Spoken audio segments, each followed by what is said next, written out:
Les amis, bienvenue sur cette nouvelle vidéo. Nous sommes le lundi 7 juillet 2025. J'espère que vous avez passé un excellent week-end. Si vous êtes en repos, profitez bien. Et si vous avez bossé ce week-end, grosse force à vous, vous êtes les meilleurs.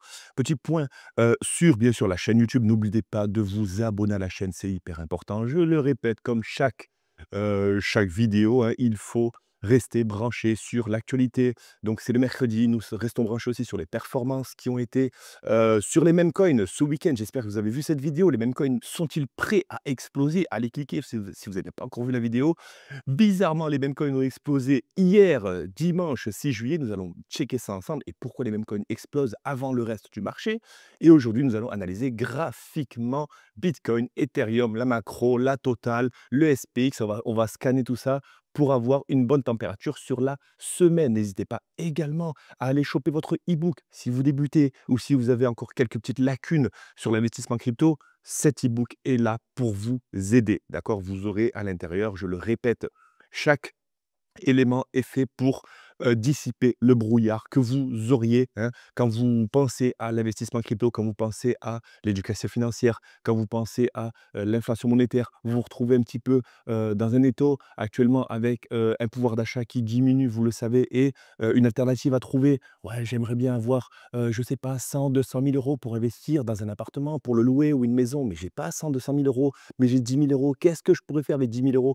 Eh bien, écoute, commence déjà par t'intéresser, commence déjà par être curieux, te former et en plus, tu pourras, grâce à cet e-book, avoir, je le répète, plusieurs réponses à tes questions. N'hésitez pas également à me suivre sur les autres réseaux. Sur Twitter, je suis très, très actif sur Twitter où je partage actualité plusieurs fois par jour. On va faire un petit point rapide. Vous le saviez que le Big Beautiful Bill, le BBB, a une loi qui a été adoptée hein, par les États-Unis, qui autorise en gros, je vous la fais rapide, hein, d'augmenter la dette du pays, d'accord, des États-Unis.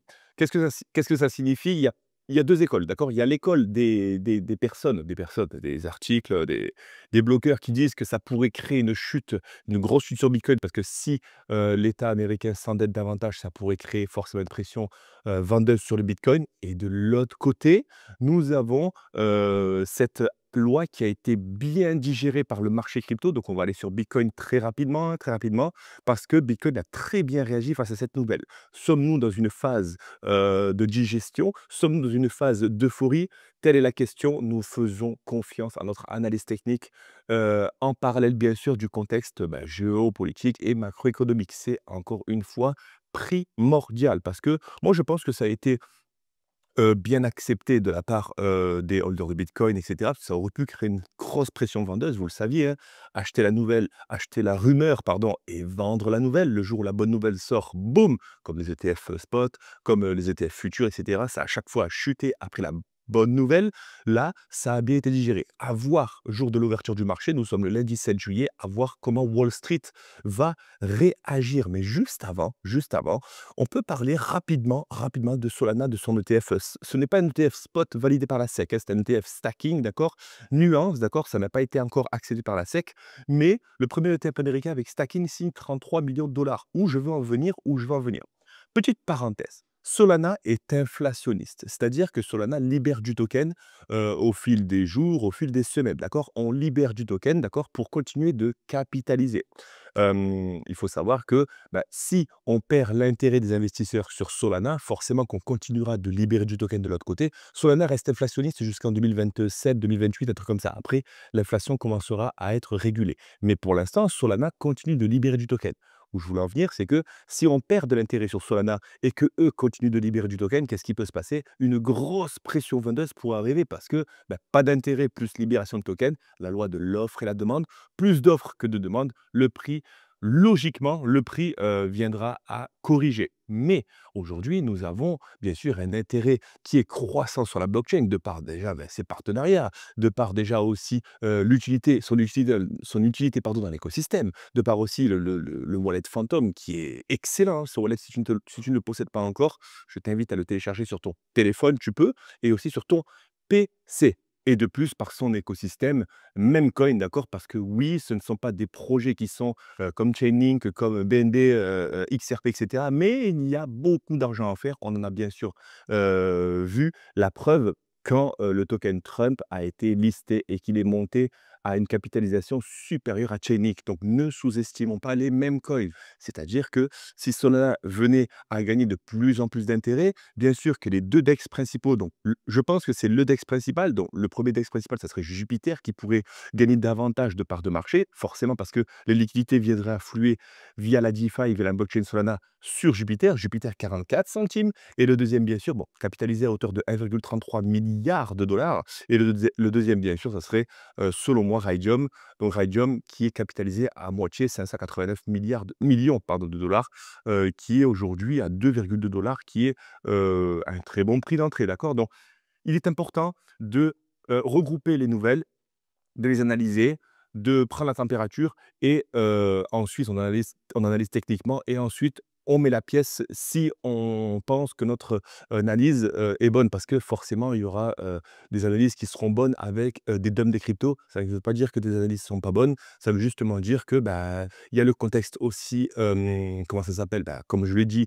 macro, géopolitique et aussi le contexte de la tendance. Ça veut peut-être dire que les mêmes coins vont peut-être pumper dans 1 mois, dans 2 mois, dans 3 mois, mais il arrive souvent que quand Bitcoin, performe et que Solana performe derrière, les mêmes coins suivent et explosent juste après. Donc c'était la petite parenthèse. J'espère que ça t'a plu et voilà, attendons bien sûr que Solana soit de moins en moins inflationniste pour en profiter. Donc voilà, j'espère que ces vidéos te plaisent et n'hésite pas aussi à aller voir la dernière vidéo sur les mêmes coins, comme ça tu en sauras plus. Petit point rapide, hein, donc on était sur les mêmes coins, on va d'abord aller bien sûr sur le King Bitcoin 2169 milliards de market cap. Aujourd'hui, on a un Fear and Greed à 52, donc on est neutre aujourd'hui. On n'est pas dans une ambiance trop euphorique, on n'est pas dans une ambiance aussi de panique, on est neutre. Donc forcément que on ressent, hein, on le ressent, que la volatilité est maîtrisée sur les cryptos, d'accord? Certes, sur les mêmes coins, ça commence à pumper, mais quels seraient les prochains narratifs à exploser? Dis-moi-le en commentaire, ça me fera plaisir. Personnellement, j'ai ma petite idée, je te partagerai en fin de vidéo et j'espère que ça s'avérera juste, comme à chaque tonne de Bitcoin d'ailleurs. C'est pour ça qu'on se positionne toujours au bon endroit et au bon moment, la plupart du temps bien sûr. On va faire un petit point sur le dollar. Très rapide, le dollar index, qui est un panier de devises. Donc le dollar index, je te le rappelle, plus il aurait tendance à baisser, plus ça donnerait du pouvoir d'achat à nos investisseurs, tout simplement, d'accord? Donc on a tout intérêt à le voir baisser. Donc corrélation inverse avec nos cryptos. C'est pour ça que ça peut te paraître bizarre de voir un actif baisser et que nous, on saute en l'air. Mais dans un contexte, entre parenthèses, de guerre, hein, macroéconomique, géopolitique, guerre commerciale, etc., avoir un dollar index qui continue de baisser, c'est une bonne nouvelle parce que Bitcoin s'en affranchit et Bitcoin prendra de plus en plus de parts de marché. Et du coup et surtout que l'euro prend de la valeur. Je ne sais pas si tu es au courant, mais l'euro aujourd'hui, 1 euro, c'est 1,17 $. Je m'en rends compte parce que j'ai des USDT et 1 euro égale 1,17 $. C'est quand même une extrême performance de la part de l'euro. Donc, aujourd'hui, si tu es français, d'accord, sache que tu as énormément de privilèges d'avoir cet euro qui vaut 1,17 $. Est-ce que selon toi, c'est une bonne nouvelle? Dis-moi-le encore une fois en commentaire. Donc on a tracé notre petit point pivot, les 95 points. On s'y approche gentiment. Pourquoi? Parce que la tendance baissière continue, des sommets de plus en plus bas, tout simplement. Pour l'instant, pas de signal de retournement de tendance. Un retournement de tendance, c'est quoi? Ça serait un creux, bien sûr, qui viendrait être plus haut que le précédent. Hop, hop, hop, ça nous ferait un petit épaule tête épaule, signal de bottom et signal de reversal. Pour l'instant, pas de quoi paniquer, hein, pas de quoi paniquer. Notre dollar continue de baisser, notre Dixie continue de baisser. C'est une bonne nouvelle pour les marchés et ça se ressent directement. Déjà parce que notre euro prend de la valeur et ça, j'en suis très, très, très, très fier. Et surtout que notre SPX 500, le plus gros indice boursier mondial, hein, est en train de tout casser. 6 279 $, l'actif ATH sur le SPX 500. Attention, petite divergence baissière, mais rien de méchant. Regarde la divergence baissière en weekly, elle était déjà active. Hop, hop, hop, est-ce que je peux baisser ça? Oui, bien sûr. hop, elle était déjà active ici, tu vois? Regarde, petite divergence baissière ici, ça ne l'a pas empêché de continuer de faire des sommets de plus en plus hauts. Après petite correction, on continue de repartir. Comme je l'avais précédemment mentionné, une divergence baissière, c'est juste un indice de perte de force, mais on avait perdu combien depuis? On avait perdu quand même, waouh, 21 depuis c'était quand? C'était le 7 avril, c'était la dernière, baisse, le par rapport aux l'imposition des tarifs douaniers de Trump envers les autres pays, ça avait mis un gros coup de froid, moins 20. On les a bien sûr digérés. Donc où je veux en venir, c'est qu'une succession de sommets et de creux, c'est une tendance haussière saine.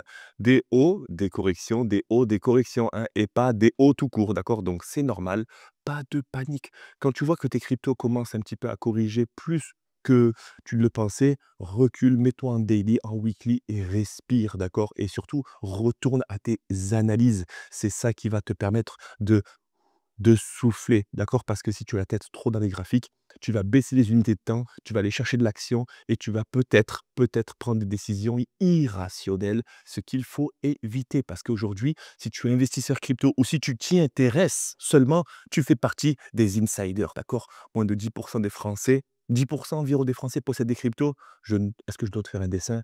Pas du tout. Ça ne veut pas dire qu'il faut que tu te jettes sur les cryptos, mais juste le fait de t'y intéresser, c'est un grand pas pour toi et pour ta future génération. Le Nasdaq, 22 866 $, c'est magnifique. Encore une fois, bah, écoute, quoi dire de plus? Un SPX qui a son ATH, Nasdaq qui a son ATH. Les bears te diront, les bears, les vendeurs, les personnes assez pessimistes te diront: «Oui, ça sent pas bon». Oui, logiquement, quand on casse des ATH sur ATH, forcément la correction pourrait arriver. C'est tout à fait logique. Mais qu'est-ce que tu veux que je te dise? Demain, je gagne 1 million de dollars au loto, je vais pas me dire: «Ah ouais, et si je dépense tout, comment je pourrais faire?»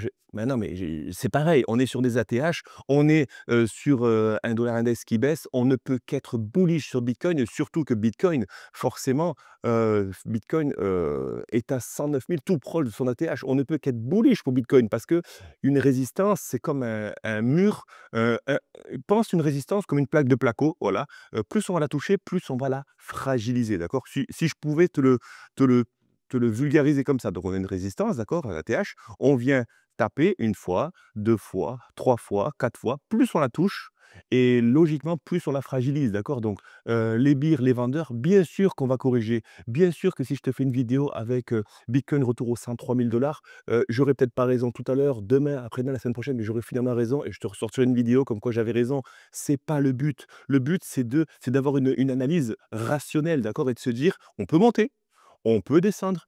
Quelle stratégie on adopte si on monte et quelle stratégie on adopte si ça descend?» C'est comme ça qu'on gagne de l'argent crypto et non pas, faire, le journaliste, CNews ou BFM en disant: «Mmh moi je pense que ça va monter, ça va monter». Bah, forcément mon pote, tu as qu'une chance sur 2. C'est un petit peu comme les traders quand, je présente mon drawdown ou je présente, forcément mon win rate, «Ouais, mais bon, ce trade, moi, je l'aurais pas pris». Ta longue, on est parti au sud, je le savais. Ouais, mais toi, tu as rien fait, tu avais une chance sur 2, d'accord? Moi, je me suis soumis, j'ai fait une analyse, j'ai pris du temps. Ça j'ai pensé que ça allait monter à un certain niveau, ça a baissé, ça arrive, ça ne veut pas dire que mon analyse est nulle, mais de l'autre côté, avoir des personnes qui te disent: «Moi, je le savais que ça allait baisser», c'est trop facile, d'accord? Donc un conseil, franchement, évite ce genre de personnes parce que tu cours vraiment à la catastrophe si tu suis ce genre de personnes. On m'a toujours appris que les conseillers ne sont pas les payeurs et c'est comme ça que ça fonctionne. Petite parenthèse sur le total. La Total toujours toujours dans sa tendance baissière. Attention, la compression continue, hein, la petite compression continue, tu t'en souviens? On a des sommets de plus en plus bas depuis le top aux 3 500 milliards, après top à 3 400 milliards.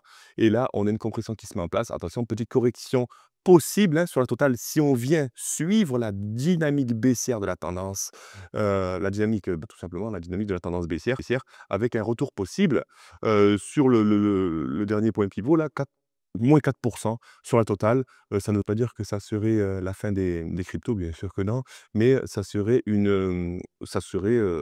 une figure chartiste pardon, qui viendrait, se valider. Sinon, cassure bien sûr et aller chasser le sommet des 3 400 milliards, ça serait l'objectif bullish. La Total 3 que tu apprécies bien sûr, on attend toujours de choper les 866 milliards de dollars pour inverser cette tendance baissière. Regarde-moi ça, cette belle tendance baissière qu'on est en train d'inverser. On a cassé cette petite trendline et on attend d'aller chasser bien sûr les derniers plus hauts, les fameux 866 milliards et les quasi 900 milliards de dollars pour valider ce reversal après avoir bien sûr chassé en zone de rechargement, ce qui est un signal bullish. Un signal bullish, mais là aujourd'hui, on est en train de réintégrer le premier arrêt Fibonacci, les 845 milliards de dollars. Alléluia, c'est une bonne nouvelle si on réintègre cet ancien support qui est devenu une résistance, hein. Une fois qu'on casse un support, le support devient une résistance. Attention, et là, on est en train de tenter de réintégrer ce support. Donc, surveille bien les 845 milliards de dollars et les 868 milliards de dollars. Ça pourrait être un signal bullish pour nos altcoins. Bien sûr, si on vient à réintégrer, eh ben, ça serait bien sûr un retour possible aux 774 milliards de dollars, ce qui nous ferait une baisse de bon, ouais, presque 9% sur nos altcoins. On aurait mal, mais on croise les doigts et on reste bullish. Toujours, toujours, ça ne change pas. Bitcoin réagit plutôt bien, mais tu le sais que Bitcoin, jeudi 3 juillet, donc ce jeudi, on avait méché chirurgicalement sur les 110 532 dollars. J'avais dit que c'était assez bearish comme scénario. Pourquoi? Parce que quand on vient mécher chirurgicalement sur une résistance, ça veut bien dire qu'on a beaucoup d'ordres de vente ici qui se sont accumulés, d'accord? On a une belle résistance qui semble marquée. Donc, on est aux 109 169 dollars. Il nous faudra encore une fois un bon push pour aller pousser et gagner plus de 1%, quasi 2% sur Bitcoin et aller casser ce petit mur de placo qui est en train de se fragiliser. On l'explose et let's go tout le nouvel ATH sur Bitcoin. Allez, là, tu vas peut-être te dire, mais si on casse l'ATH sur Bitcoin, ça veut bien dire qu'on va corriger. C'est possible, d'accord? C'est possible qu'on corrige toujours après un ATH, que ce soit sur Bitcoin, Solana, XRP, etc. Donc, reste bien vigilant. Attention, de ne pas prendre de décision, encore une fois, sur le coup des émotions. C'est pas parce qu'on va casser, le dernier sommet des 110 000 que ça y est, ça c'est encore une fois, très psychologique, d'accord? C'est pas parce qu'on casse, une résistance que ça y est, on va partir to the moon. Oui, on peut avoir une grosse bougie qui peut nous envoyer aux 120 000 dollars. On peut avoir une grosse bougie qui nous envoie aux 130 000 dollars. Oui, c'est possible. Tout est possible dans le marché crypto. Mais par contre, il faut rester rationnel et se dire que on avance à tâtons. Est-ce que ça se dit? On avance à tâtons. On avance pas à pas, step by step, d'accord? C'est-à-dire que, je préfère aller déjà anticiper le mini short sur l'ATH ou sur cette résistance. Je l'anticipe parce que si on avait, je pense qu'on l'avait shorté sur le Trading Club, je m'en souviens plus, mais ça aurait fait quand même un 3. Tu ajoutes à ça un levier 20 ou un levier 30, ça te fait une très belle variation. Mais, moi, voilà, je préfère rester encore une fois rationnel et me dire que Bitcoin sera toujours aussi au fil du temps, d'accord? Là, si tu te demandes: «Est-ce qu'il va aller aux 115 000 ou est-ce qu'il va aller aux 105 000?» Je ne sais pas, je ne sais pas, je ne suis pas madame Irma. Sinon, bien sûr que je t'aurais déjà donné tous les chips gratuitement et on serait tous, milliardaires. Mais non, aujourd'hui, on fait confiance à l'analyse technique. On est aux 110 532 dollars en zone de résistance. On est aux 109 000. Un retour, possible sur une zone, on va dire pivot aux alentours des 107-108 000. On est en milieu de range. Tout simplement, on patiente, d'accord? Le plus important, c'est d'avoir des alertes créées, d'accord? Petit point sur Ethereum. Intéressant Ethereum, toujours intéressant, ce fameux range qui semble interminable depuis le 10 mai, d'accord? Ça fait peut-être bientôt 2 mois, mai, juin, juillet, 2 mois qu'on est en range entre les 200, 2400 et les 2600. On est en phase pour aller retourner en haut de range aux alentours des 2700 dollars. Pareil, l'objectif bullish sur Ethereum, 2700 dollars. L'objectif bearish, il faut vraiment garder les 2425 dollars car sinon, ça serait bien sûr une tendance baissière qui viendrait se confirmer. Donc pour l'instant, les 2425 dollars sont une zone de support, on les garde. Et les 2700 dollars, nous sommes au milieu de range, rien à ajouter, on reste patient. Petit point sur la Bitcoin dominance. Donc la Bitcoin dominance, c'est bien sûr la force de Bitcoin face aux autres cryptos, 65,26%, c'est-à-dire que sur 3,37 trillions de dollars, nous avons 65% qui est investi dans Bitcoin. C'est une bonne nouvelle pour les holders de Bitcoin, une grosse force à vous et félicitations à tous les holders de Bitcoin. Vous faites partie des 0,0% de la population mondiale à posséder un Bitcoin ou même du Bitcoin, c'est déjà une très, très grosse victoire. Mais pour les holders d'altcoin, Ethereum, Solana, XRP, etc. C'est-à-dire qu'en gros, XRP, Solana et tout le reste des altcoins correspond à 35 de l'écosystème crypto. C'est très peu, déjà on est à 3 000 000 000, 3 000 000 000 quand on sera à 10 000 000 000, ce sera différent, mais forcément, c'est pour ça que nos altcoins souffrent et ont du mal à décoller, mais ça ne saurait tarder. Il faut absolument qu'on voit une Bitcoin dominance baisser. Petit rappel, si la Bitcoin dominance baisse, ça veut dire que juste que les investisseurs investiront davantage sur les altcoins, d'accord? Sur Ethereum, sur Solana, sur XRP. Ça ne veut pas dire que Bitcoin va corriger. Ça veut juste dire que si la Bitcoin dominance baisse, l'argent se déversera davantage sur les altcoins et aussi sur les meme coins. Qu'est-ce que tu en penses? Les meme coins qui ont bien pumpé, hein, donc le petit Floki qui fait plaisir, le petit Bonk qui fait plaisir. Petit point sur le Bonk. Allez, on y va, hein. Aujourd'hui, je suis d'humeur à checker les meme coins. Bonk, j'ai oublié le K. Bonk, est-ce que tu possèdes du Bonk? Dis-moi-le en commentaire si tu possèdes du Bonk. Nous arrivons à une zone de résistance, aux alentours des 0,4022 là, intéressante, sachant que Bonk, il a fait un Bonk, hein, il a fait un beau Bonk, hein, le Bonk là, il a fait quasiment 100 il me semble, hein. Est-ce qu'on va checker ça ensemble? Ouais, je crois qu'il a fait quasiment 100 ce cochon.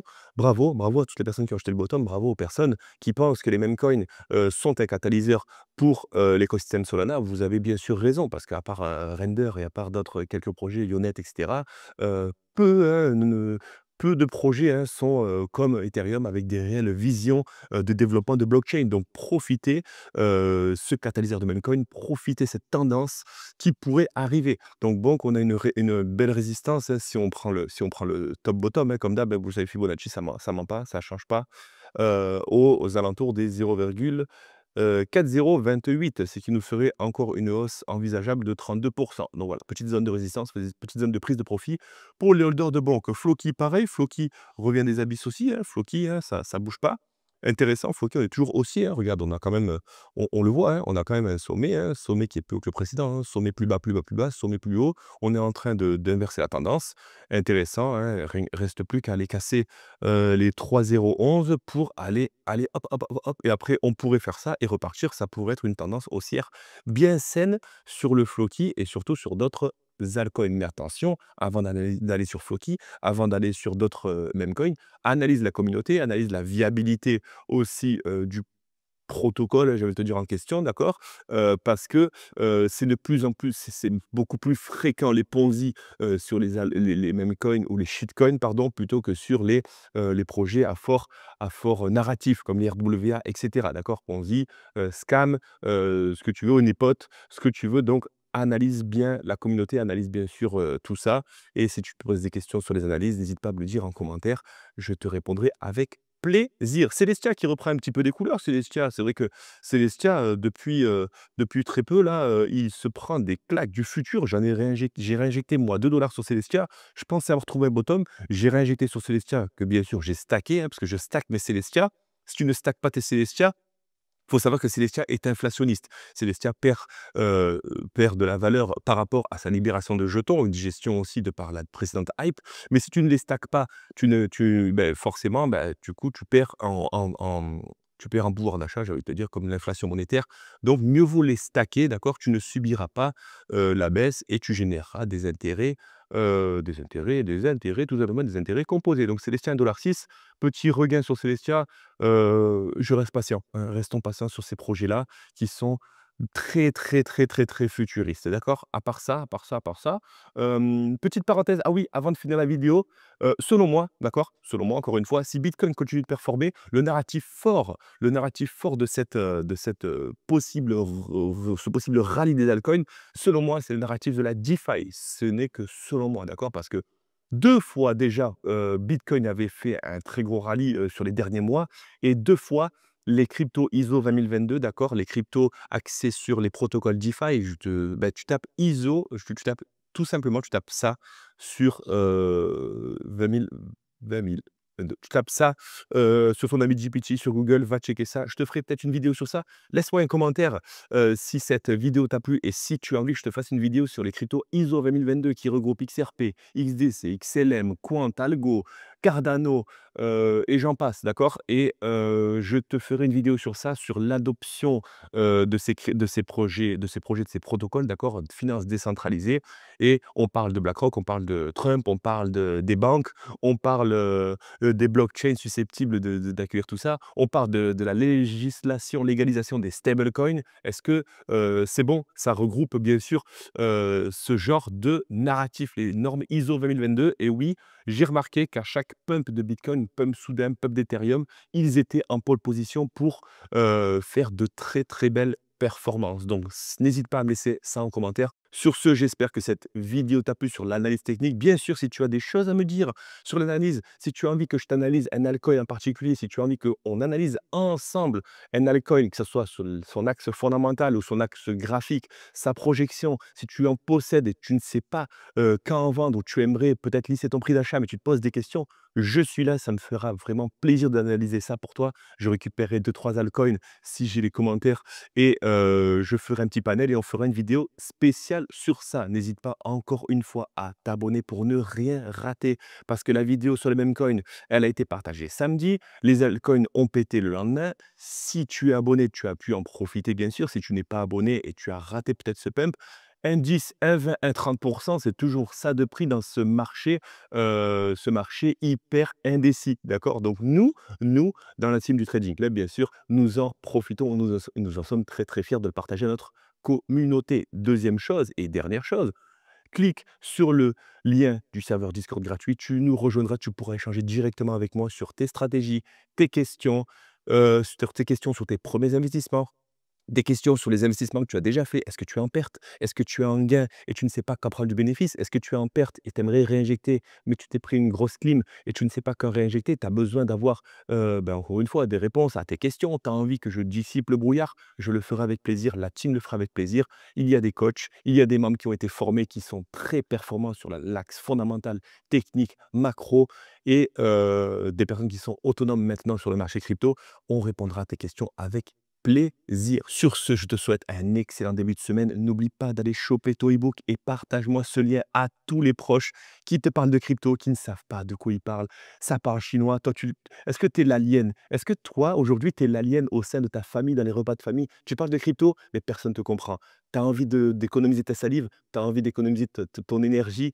Tu as tout à fait raison. Partage-moi ce lien et du coup, ça, bien sûr, ça ouvrira les yeux à tous tes proches sur leur pouvoir d'achat, sur, le fait que l'investissement et ça, c'est mon nouveau slogan, l'investissement crypto n'est plus une mode, c'est devenu une nécessité en 2025 et personne ne pourra le contredire.